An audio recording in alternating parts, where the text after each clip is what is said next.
ओम नमः शिवाय। हर हर महादेव। आज मार्गशीर्ष माह की पंचमी तिथि है और बुधवार है। आज आप सुनेंगे श्रीमद् भागवत गीता जी का अगला अध्याय और उसका महात्म। कान्हा जी के भक्तों से मेरा निवेदन है कि आप इस कथा को श्रद्धा भाव से पूरा सुनिए और शीला भक्ति स्टोरी को चैनल को सब्सक्राइब करके इस वीडियो को ज़्यादा से ज़्यादा शेयर करें। गीता जी का पाठ हर मनुष्य को अपने जीवन में जरूर सुनना चाहिए। तो सबसे पहले सुनेंगे गणेश जी की कहानी।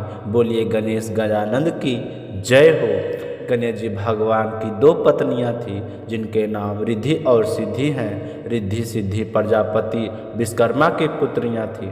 सिद्धि से क्षेम और रिद्धि से लाभ नाम के दो पुत्र हुए जिन्हें शुभ और लाभ के नाम से जाना जाता है। संतोषी माता भी गणेश जी के भगवान की पुत्री है। गणेश जी के पोते आमोद और परमेद हुए जबकि तुष्टि और पुष्टि गणेश जी के पुत्र वधु बताई गई है। कहा जाता है कि एक बार तुलसी ने गणेश जी से विवाह करने का प्रस्ताव रखा तो गणेश जी ने यह प्रस्ताव ठुकरा दिए।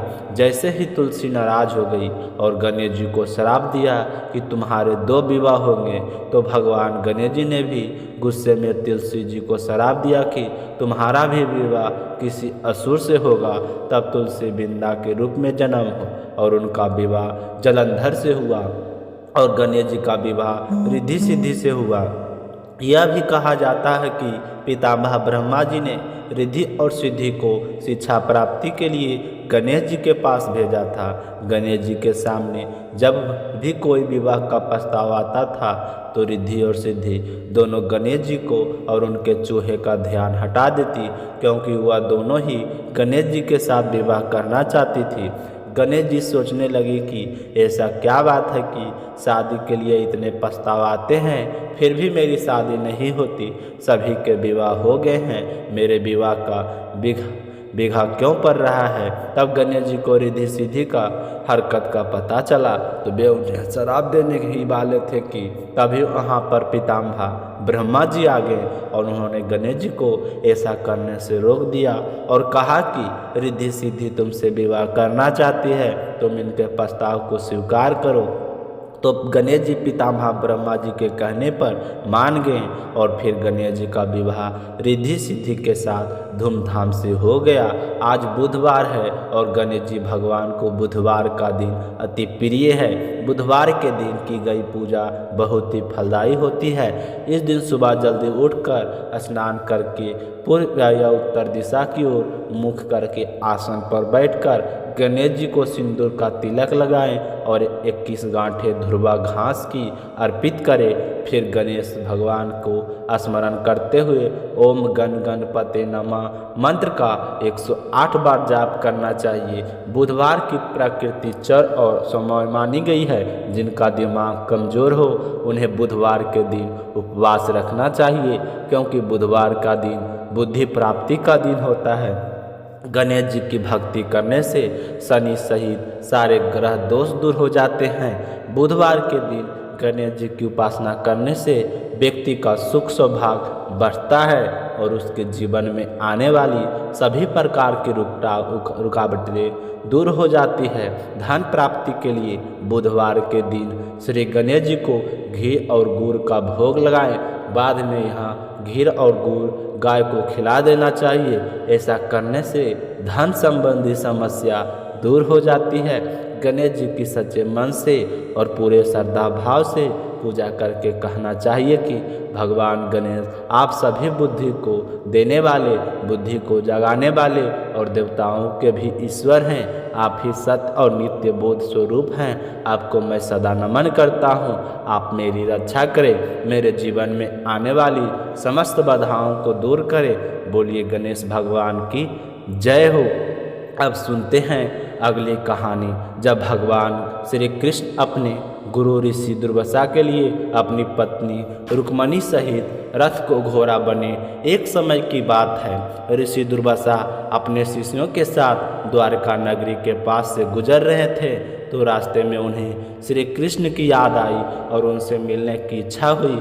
तो उन्होंने अपने शिष्यों से कहा कि जाओ श्री कृष्ण को बुला कर लाओ। तो शिष्य ऋषि दुर्वासा के कहे अनुसार द्वारका जाकर भगवान श्री कृष्ण से कहा कि आपके गुरुदेव आए हैं और वे आपसे मिलना चाहते हैं। तो संदेश सुनते ही श्री कृष्ण भगवान नंगे पैर दौड़ते दौड़ते अपने गुरु से मिलने के लिए आए और उनसे द्वारका नगरी चलने के लिए कहा, लेकिन ऋषि दुर्वासा ने जाने से इनकार कर दिया।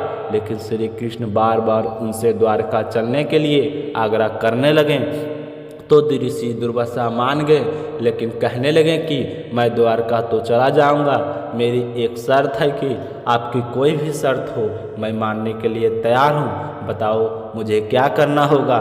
तो ऋषि दुर्वासा कहने लगे कि मैं उस रथ में सवार होकर जाऊंगा, उस घोड़े नहीं खींचे। तो श्री कृष्ण कहने लगे कि घोड़े नहीं खींचेंगे तो ऐसा कौन सा रथ है, ऐसा कौन सा रथ है जिसमें आप सवार होकर जाओगे। तो ऋषि दुर्वासा कहने लगे कि जिस रास्ते में एक तरफ से तुम और दूसरी तरफ से तुम्हारी पत्नी रुक्मणी खींचेगी, उसी रथ से मैं सवार होकर जाऊंगा। ऋषि दुर्वासा के इतना बोलते ही श्री कृष्ण भगवान दौड़ते दौड़ते अपनी पत्नी रुक्मणी के पास गई और वहाँ जाकर ऋषि दुर्वासा की सत बताई। तो रुक्मणी ने कहा कि हम रथ को घोड़ा बनेंगे और गुरुदेव को द्वारका लेकर आएंगे। फिर दोनों गुरुदेव के पास गए और उनसे रथ पर बैठने की विनती की। तो ऋषि दुर्वासा रथ पर बैठकर अपने शिष्यों के भी साथ में बैठा लिया। श्री कृष्ण जी इस बात की ओर ध्यान नहीं दिया क्योंकि वह जानते थे कि गुरुदेव उनकी परीक्षा ले रहे हैं। श्री कृष्ण ने रुक्मणी को रथ को खींचने का संकेत दिया और कहा कि दोनों उस रथ को खींचते खींचते द्वारका तक ले जाने लगे। तो फिर रास्ते में रुक्मणी ने कहा कि स्वामी प्यास लगी है। तो श्री कृष्ण भगवान ने कहा कि थोड़ी देर रुक जाओ, और रुक्मणी तो नहीं मानी, वह तो कहने लगे कि बहुत जोरों से प्यास लगी है। तो श्री कृष्ण ने अपने अंगूठे को जमीन पर मारकर पानी की धारा निकाल दी। रुक्मणी ने पानी के प्यास से बुझाई और श्री कृष्ण जी भी कहने लगे कि स्वामी आप भी पानी पी लो। तो श्री कृष्ण ने मना कर दिया, पर रुक्मणी के बार बार कहने पर उनके आग्रह का मान रखते हुए श्री कृष्ण ने भी पानी पी लिया। ऋषि दुर्वासा ने यह देख लिया तो वह रुक्मणी पर बहुत क्रोधित हो गई और दोनों पति पत्नी पानी पीकर प्यास बुझा ली और मुझसे और मेरे शिष्यों से पूछा भी नहीं। तो क्रोध में आकर कहा कि रुक्मणी तुमने हमारा अपमान किया है, मैं तुम्हें श्राप देता हूँ कि तुम और श्री कृष्ण 12 वर्षों तक अलग अलग रहोगे। और यह श्राप बाद में भी पूरा हुआ। तब श्राप देने के बाद भी श्री कृष्ण और रुक्मणी ने कुछ नहीं कहा, उन्हें पूरे आदर से खींचते हुए द्वारका तक ले गए। जब ऋषि दुर्वासा द्वारका पहुँचे तो श्री कृष्ण ने उन्हें सम्मानपूर्वक सिंहासन पर बैठाया, उनका आदर सत्कार किया। भोजन में उन्होंने 5 भोग बनाए। जैसा ही 56 भोग गुरुदेव के सामने परोसा तो उन्होंने सारे व्यंजनों का तिरस्कार कर दिया और कहा कि यह ऋषियों के खाने योग नहीं है। यह देखकर श्री कृष्ण ने उनसे कहा कि गुरुदेव आपकी इच्छा बताइए, जो आपको पसंद है आपके खाने योग वही बनवा देता हूँ। तो ऋषि दुर्वासा ने कहा कि मेरे लिए तो खीर बनाओ। तो श्री कृष्ण ने अपने गुरुदेव की आज्ञा पूरी की और रुक्मणी से कहकर खीर बनवाई। जब खीर से भरा हुआ पतीला ऋषि दुर्वासा के सामने पहुंचाया तो ऋषि दुर्वासा ने खीर का भोग लगाकर बची हुई खीर को श्री कृष्ण को खाने के लिए कहा। तो श्री कृष्ण भगवान ने उस पतीले में से थोड़ी सी खीर खाई। तो यह देखकर ऋषि दुर्वासा कहने लगे कि जो बची हुई खीर है श्री कृष्ण तुम इसे अपने शरीर पर लगा लो। तो आज्ञा पाकर श्री कृष्ण ने खीर को अपना पूरे शरीर पर लगाना शुरू कर दी। उन्होंने पूरे शरीर पर खीर लगा ली, लेकिन जब उनके पैरों पर लगाने की बारी आई तो उन्होंने अपने पैरों पर खीर लगाने से मना कर दिया। तो ऋषि दुर्वासा को बहुत ही गुस्सा आया। तो श्री कृष्ण भगवान कहने लगे कि गुरुदेव यह खीर आपका भोग प्रसाद है और मैं इस भोग को अपने पैरों में कैसे लगा सकता हूँ। तो ऋषि दुर्वासा श्री कृष्ण के मुँह से इस तरह के वचन सुनकर बहुत ही प्रसन्न हुए। उन्होंने कहे कि हे माधव मैं तुमसे बहुत ही प्रसन्न हूँ, तुम हर परीक्षा में सफल हो रहे हो। मैं तुम्हें आशीर्वाद देता हूँ कि तुमने जहाँ जहाँ खीर लगाई है तुम्हारे शरीर वहाँ वहाँ सारा इच्छा हिस्सा वज्र के समान हो जाएगा, लेकिन तुमने खेत के तलब में नहीं लगाई, यही स्थान तुम्हारी मौत का कारण बनेगा। तो ऋषि दुर्वासा की बात सत्य हुई। एक बार श्री कृष्ण झाड़ियों में सोए थे तो उनके पैरों के पदम रेखा चक रही थी। तो दूर कहीं बहेल ने उस चमकती हुई पदम रेखा को कोई जानवर की आँख समझती और उसी पर निशाना साधक तीर लगा दिया। कहते हैं कि वह तीर श्री कृष्ण के पैरों में जाकर लगा और ऋषि दुर्वासा का वचन सत्य हो गया। अब आप सुनते हैं श्रीमद् भागवत गीता का 5वां अध्याय और उसका महत्व। श्रद्धा भाव से सुनते रहिए। बोलिए श्री कृष्ण भगवान की जय हो। अर्जुन कहने लगे कि हे कृष्ण, तुमने पहले कर्मों को त्याग देने की बात कही और फिर कर्म करने की प्रशंसा करते हो। इन दोनों के जो अधिक हितकर है उसी के एक बारे में मुझे निश्चय करके बतलाओ। मुझे क्या करना चाहिए? कर्म त्याग देने चाहिए या फिर कर्म करने चाहिए? तो अर्जुन की बात सुनकर श्री कृष्ण भगवान कहने लगे कि कर्मों को त्याग देना और कर्मों को करना यह दोनों ही मोक्ष देने वाले हैं, परंतु इन दोनों में से कर्म त्याग से कर्मयोग हितकर है। जो किसी को द्वेष नहीं रखता, ना किसी पदार्थ की इच्छा करता है, वह नित्य सन्यासी है।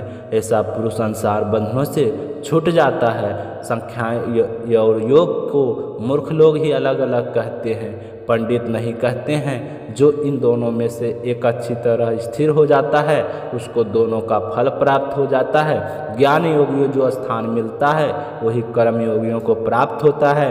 ज्ञान योग व कर्म योग एक ही है। जो ऐसा देखते ही वही उत्तम है। कर्म योग के बिना संन्यास को प्रताप नहीं होना। दस्तर कर्म करने वाले मुनिजन को ब्रह्मा प्राप्त होने में विलम्ब नहीं लगता। कर्म योग शुद्ध अंतकरण वाला मन तथा इंद्रियों को जीतने वाला, संपूर्ण प्राणियों में अपनी आत्मा को देखने वाला, कर्म करता हुआ भी कर्म फल से लिप्त नहीं होता। रोग युक्त तत्ववेता पुरुष देखते ही सुनते ही स्पर्श करते हैं, संगते हैं, खाते हैं और श्वास लेते हैं तो भी वह यह मानते हैं कि मैं कुछ नहीं करता।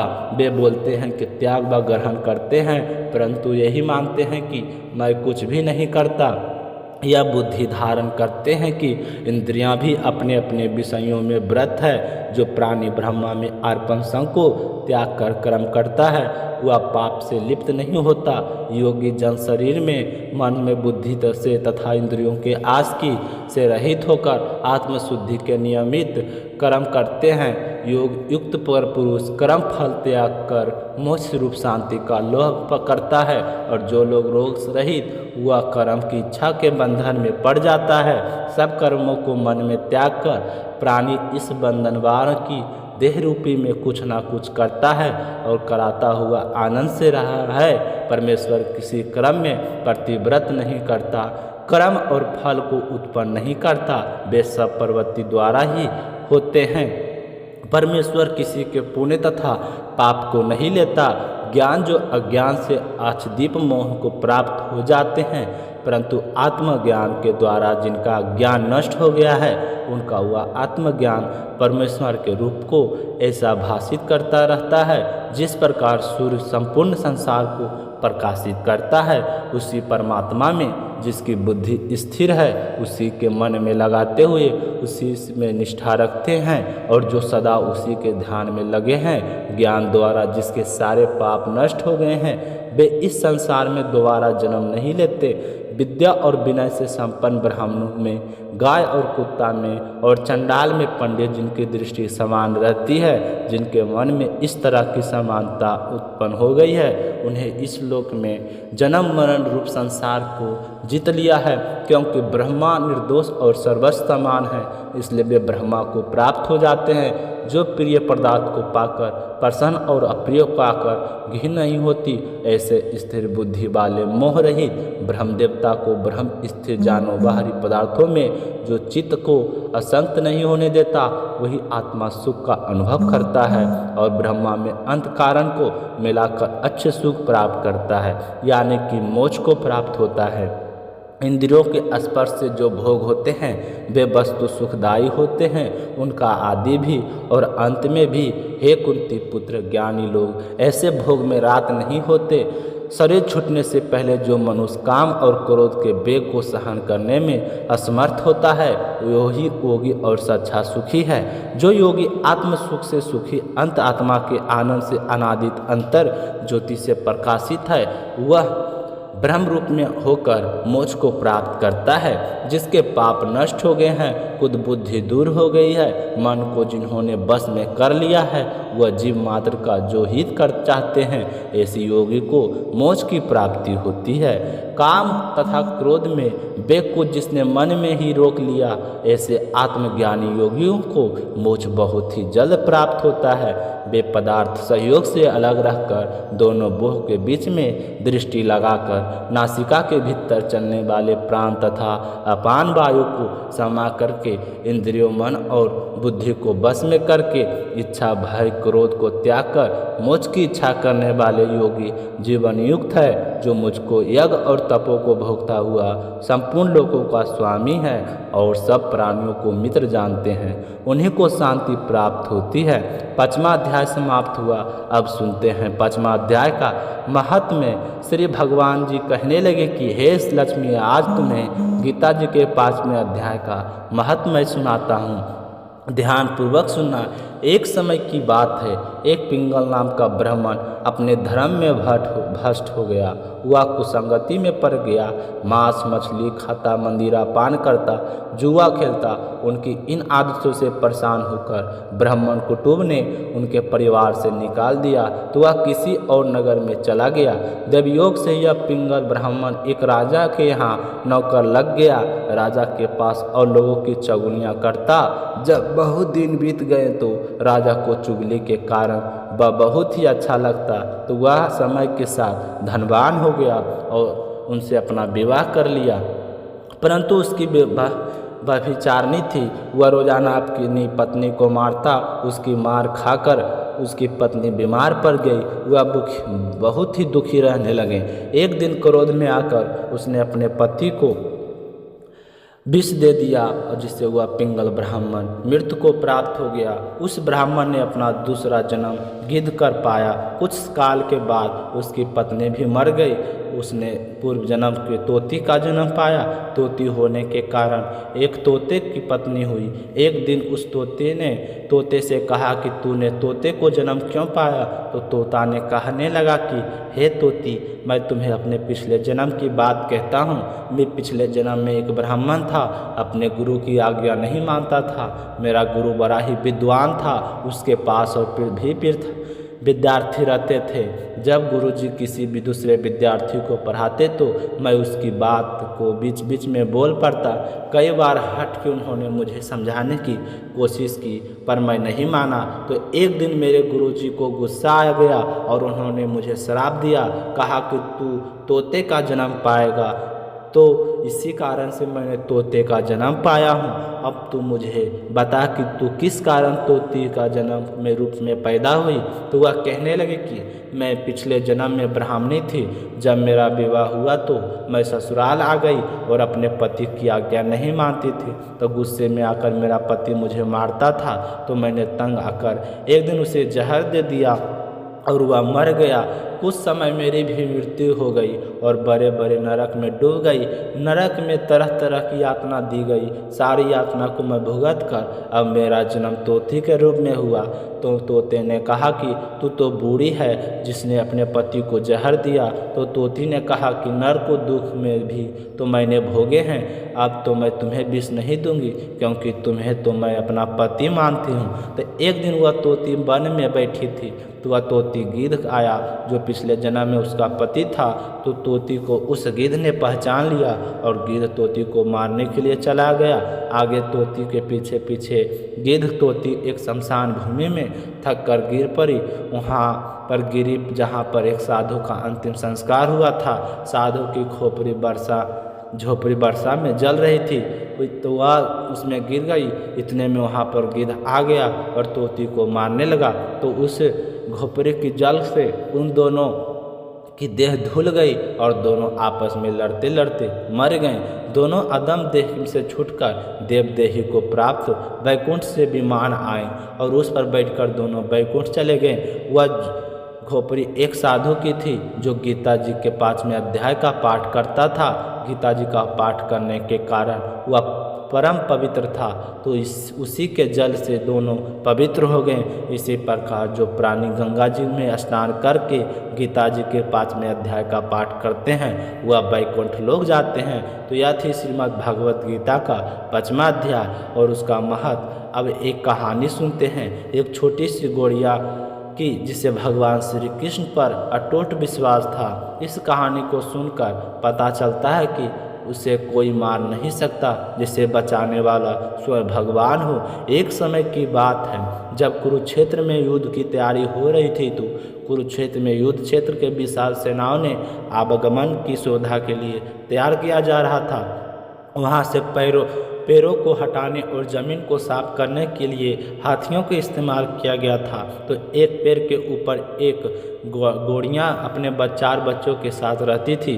जब उस पैर को उखाड़ा जा रहा था तो उसका घोंसला ज़मीन पर गिर गया। तो यह देखकर गौड़ियाँ बहुत ही दुखी हुई, लेकिन चमत्कारी रूप से उनकी सारी संतान अनहोनी से बच गई। किसी का कुछ नहीं बिगाड़ा। गौड़िया के बच्चे सही सलामत थे, लेकिन वह भी बहुत छोटे छोटे थे, उड़ने में असमर्थ थे। तो गौड़िया को बहुत चिंता हो रही थी, वह कहीं हाथियों को पैर तले आ जाए। कमज़ोर व व्यथित गौड़िया मदद के लिए इधर उधर देख रही थी। तभी उनकी नज़र भगवान श्री कृष्ण पर पड़ी, जो अर्जुन के साथ वहां आ रहे थे। वे आते युद्ध के मैदान की जांच करने लगे और युद्ध की शुरुआत से पहले जीतने की रणनीति को तार करने लगे। वहां गए तो गौड़िया ने जल्दी से उड़ान भरी और श्री कृष्ण जी के रथ पर पहुंच गई। वहां जाकर अपने छोटे छोटे बच्चे पंख फफराए और कहने लगे कि हे कृष्ण, मेरे बच्चों को बचा लो, क्योंकि लड़ाई शुरू होने पर उन्हें कुचल दिया जाएगा। तो सर्वव्यापी भगवान कहने लगे कि मैं तुम्हारी बात सुन रहा हूँ, पर मैं प्रकृति के नियमों का उल्लंघन नहीं कर सकता। तो गौड़िया कहने लगे कि हे भगवान, मैं जानती हूँ कि आप मेरा उद्धार करता हैं। मैं अपने बच्चों को भाग को आपके हाथों में सौंप देता हूँ। यह उपकार आपके ऊपर मारते हुए या बचाते हैं। तो भगवान श्री कृष्ण एक साधारण व्यक्ति की तरह बात करते हुए कहने लगे कि काल चक्र पर किसी का बस नहीं है, मैं तुम्हारे बच्चों को कैसे बचा सकता हूँ। तो गौड़िया ने विश्वास और श्रद्धा के साथ कहा कि प्रभु, आप कैसे और क्या करते हैं वह मैं नहीं जानती, आप स्वयं काल को नियंत्रण हैं। यह मुझे पता है कि सारी स्थिति एवं परिस्थिति एवं स्वयं को परिवार सहित आपको समर्पण करती हूँ। तो भगवान श्री कृष्ण कहने लगे कि तुम ऐसा करो, अपने घोंसलों में 3 सप्ताह के लिए भोजन व आग्रह कर लो।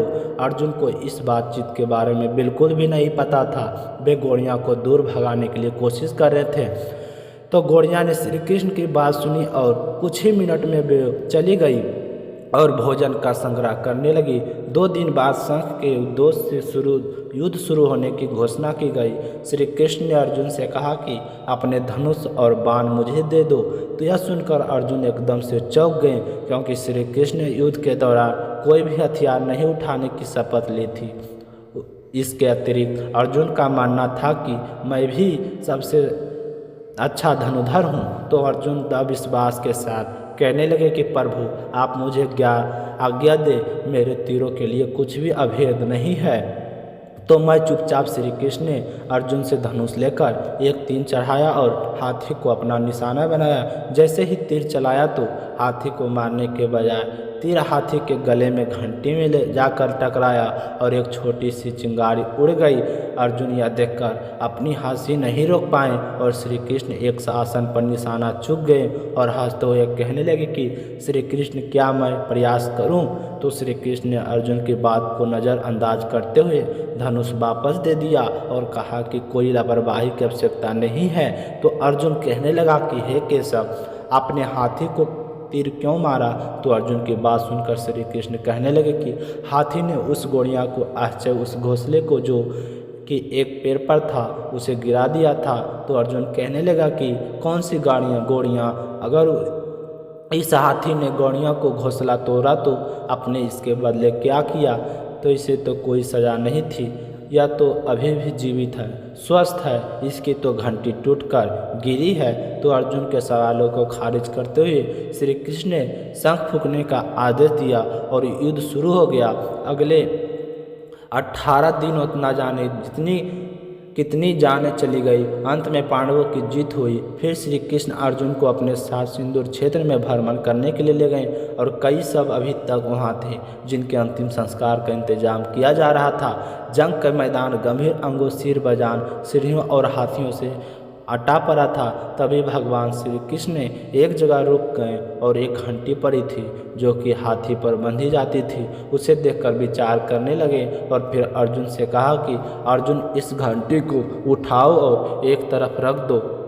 तो अर्जुन सोचने लगा कि मेरी समझ में नहीं आ रहा, इतने विशाल मैदान में अनेक चीज़ों हैं जो रास्ते में पड़ी है, सिर्फ इस एक धातु के टुकड़े को उठाने के लिए क्यों कर रहे हैं। यह सोचकर श्री कृष्ण की ओर देखते रहे तो श्री कृष्ण भगवान ने कहने लगे कि यह वही घंटी है जो हाथों की गर्दन पर थी, तो मैंने तीर से गिराई थी।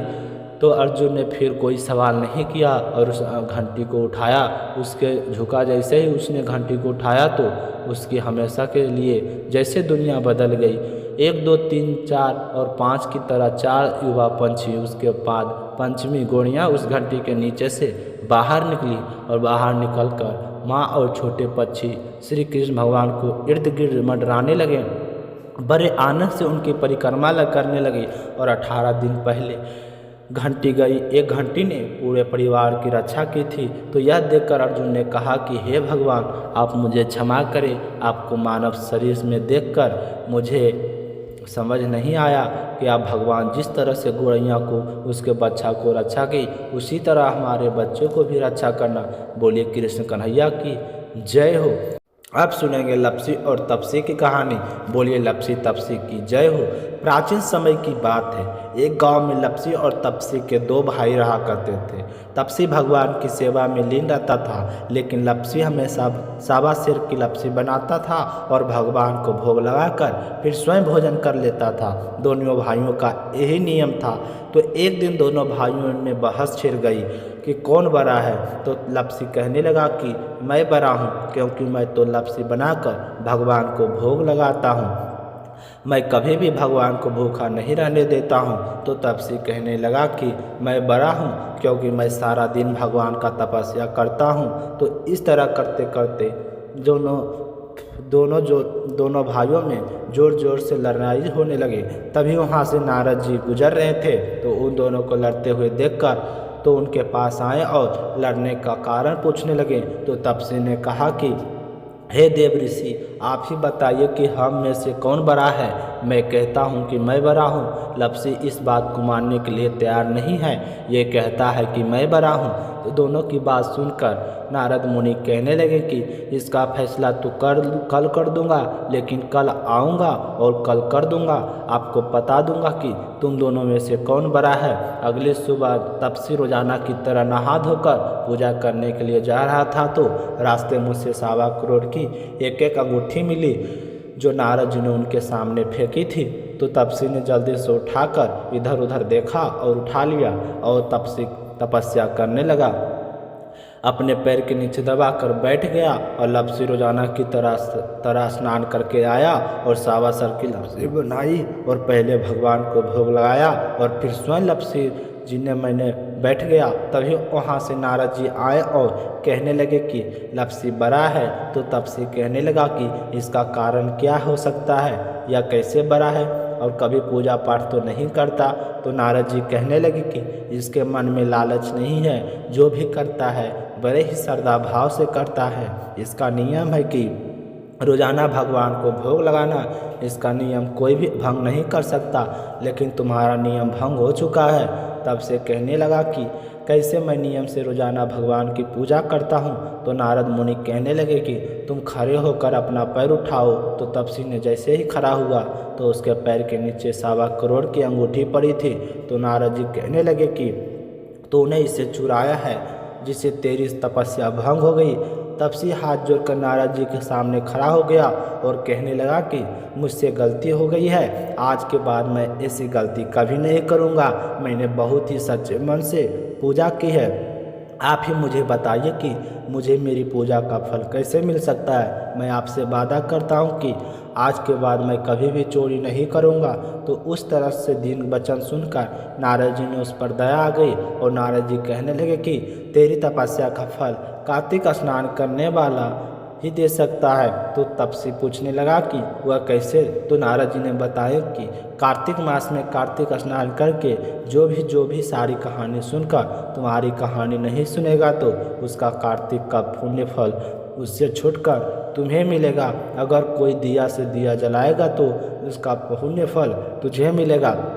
अगर घर की सारी साफ सफाई करके दहलीज की सफाई नहीं करेगा तो उसका पुण्य फल तुझे मिलेगा। रोटी सारी बना लेगा लेकिन गाय और कुत्ते की रोटी नहीं बनाएगा तो उसका पुण्य फल तुझे ही मिलेगा। घर में बहन सुहागिन आने पर सुर सारी तीव्र जो भी कुछ भी देते हैं, अब बहन स्वरूप अगर कुछ रुपये नहीं देगा तो उसका पुण्य फल तुझे मिलेगा। इसी तरह नारद जी ने तपसी को पुण्य प्राप्ति का बताया, जिसे सुनकर तपसी बहुत ही प्रसन्न हुआ और भगवान की पूजा में लीन हुआ। तभी से कहा जाता है कि हर व्रत कथा और कहानी के बाद लपसी और तपसी की कहानी जरूर सुनाई चाहिए। इस कहानी को सुने बिना हमें चाहे कार्तिक का महीना हो या बैसाख का महीना हो, हमें उसके स्नान का पुण्य फल नहीं मिलता। जब कहानी समाप्त हो जाती है तो इस तरह से कहना चाहिए कि लपसी का फल लपसी को मिले, तपसी का फल तपसी को मिले और हमारी कहानी, हमारे पूजा पाठ और हमारे व्रत का पुण्य फल हमें मिले। तो आज का अध्याय समाप्त हुआ। कल फिर मिलेंगे अगले अध्याय के साथ। उम्मीद करता हूँ आप सभी को गीता जी का अध्याय जरूर पसंद आया होगा। तो शीला भक्ति स्टोरी चैनल को सब्सक्राइब जरूर करें और वीडियो को ज़्यादा से ज़्यादा अपने मित्रगणों में, रिश्तेदारों में शेयर करें। कान्हा जी की आपकी सारी मनोकामना पूर्ण करें। कल फिर मिलेंगे अगले अध्याय के साथ। आप सभी की मंगल कामना के साथ ओम नमः शिवाय, हर हर महादेव। और कमेंट में जरूर लिखिए जय कन्हैया लाल की, मदन गोपाल की।